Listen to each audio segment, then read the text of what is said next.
All right, hello, good morning, good evening, and good night. I hope you guys are doing absolutely fantastic as always, because in today's video, what we're going to be doing is we're going to be talking about the JPMO, the Yieldmax JP Morgan Option Income Strategy ETF. We're going to go over what this ETF is, as I'm sure you guys are all aware what the Yieldmax ETFs are, and I'm going to go over what I think the dividend yield is going to be, how I think the JPMO fund on Yieldmax is going to perform, and we're going to look at some kind of measures of percentages in the past of how JPM performed over certain periods and give you my little insights on that. So if that all sounds good, I hope you guys do enjoy this video. This video is actually brought to you by Mr. Gary Schmeltzer. I hope I'm saying that right. Schmeltzer. Beautiful. So Gary was like, hey, question, I really want to pull the trigger on JPMO, but I have no idea what the dividend amount will be. Should I go ahead and buy AMC? And I was like, yo, like you could, or you could split half and half. But what I'm going to do for you is I'm going to make a little video on JPMO, which I have here, because I'm going to share with you my thoughts if, you're probably wondering what, other people are thinking at the current moment about JPMO and the new Yieldmax fund that is out and soon to pay that dividend. So that sounds good. We're up to 2,581 subscribers, over 628 subscribers in the past 28 days. That's pretty fantastic, actually. Our last video didn't do as well. We were 10 out of 10. Actually, normally you like to hear 10 out of 10s, but this one is actually the opposite. So it didn't perform the best, but I do think it's an informative video about MPW if you guys want to go ahead and watch that after this one. But today we're talking about JPMO, the JP Morgan Option Income Strategy ETF from Yieldmax. As you guys all know, the Yieldmax Option Income Strategy ETFs are actively managed funds. They seek to generate monthly incomes by selling call options on the underlying stock, this one being JP Morgan, JPM, the ticker symbol.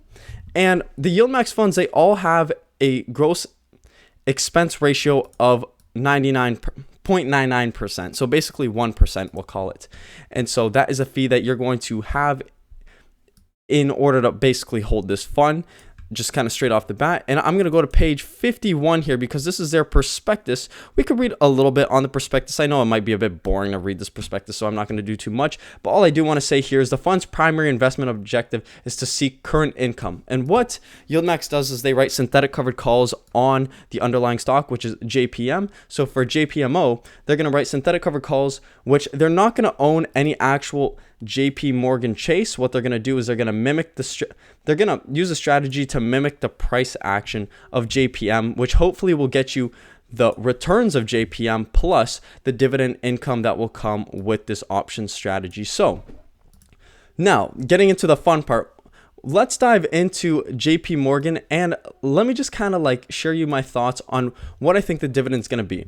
And the whole idea when calculating kind of like what the dividend will be for the Yieldmax funds is just looking at the volatility. The greater the volatility, the higher, or most likely the higher the premiums are going to be.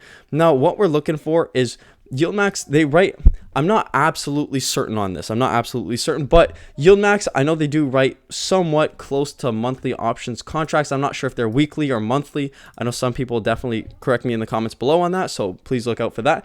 But what I would say is when Yieldmax starts, let's say at August 16th, and they end on the 16th, so a 1 month calendar, you're looking for a deviation in the stock price.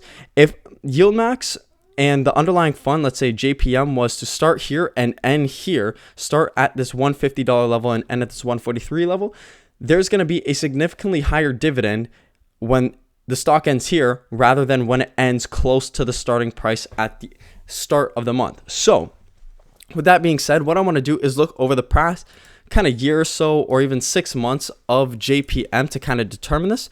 And when looking at this price chart, you could see that they move roughly about 15% or so in the past 6 months, going even over the past month. They have maybe about a 5 to 7% movement in their stock price. And JPM really is a long-term stock. As you can see, going to their max history, going back all the way to 1985, they are a stock that is appreciated over the long term, a pretty big company, probably held by a lot of long-term investors, pays a relatively low dividend, which I assume has been growing for years. Their financials, I don't think we really need to go over this. Their financials are probably pretty solid with them bringing in lots of money every single year. Their balance sheet is obviously huge. They're a massive bank and corporation. Operations from cash flow is absolutely huge. Their free cash flow is absolutely huge. So I think there's no problem in saying that JP Morgan is a relatively safe stock. And with that safety is probably going to come a lot less volatility. I think this dividend yield for JPMO will probably sit about the 15 to 30%, 15 on the very low end. And I say that just due to the fact that I think it's probably going to be similar to the yields of maybe GOOY, the Facebook Yieldmax ETF, and also Aptly. And I know over the past month, a bunch of the stocks were exactly like this. They traded pretty much at the exact same level, meaning like they started at, let's say, $150 and they ended close to $150, the same starting price. And that's why we've seen such a low dividend yield in Aptly and really across all the Yieldmax funds. The market didn't really have a big change from the start to the end of the month. And so I think going forward, I think all Yieldmax yields are going to be higher, but I do think the JP Morgan, the JPMO Yieldmax fund is going to have a dividend that sits about a 30% mark. I think that's what we are able to expect. And I think over time that there could be good appreciation in the stock if JPM has done what it's done in the past. And one thing that I do want to say, so this is just like a little stock kind of chart about their price, and then at the start of each year and the end of each year, and it shows their percentage gain or loss in this column right here. But you could see the only red years that JPM had were in recession years, such as the 1979. We have 1989, 1990. We have the 2000s. I'm pretty sure that's a dot-com crash. You have the 2009 housing market crash, and then you have kind of like the COVID crash here.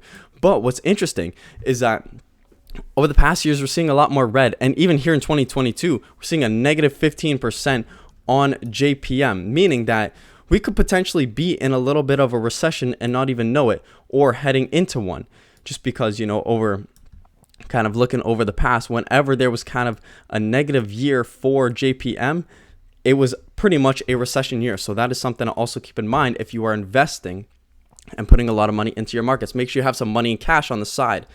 But you can see over this past time, JPM has performed pretty well. You know, having years where they're, you know, experiencing 27% growth, 97, 81% growth, 29%. Sure, they had the down years, but over the long term, JPM is a stock that appreciated for a decent amount of time. And I think, honestly, this will be a good Yieldmax fund and a good competitor to JEPI, JEPI, which is also kind of like an option income fund for JP Morgan. So with that being said, I hope you guys kind of got a little perspective of where I'm at for the JPMO Yieldmax option income strategy ETF.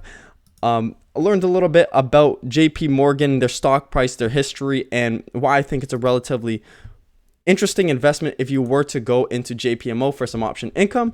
I hope you guys did enjoy this video, and Gary, I hope that I satisfied your needs for kind of giving you an idea of what I think the dividend yield might be on JPMO, maybe about that 30% marker. So 30-40%, could be down 15 when it's a bad month.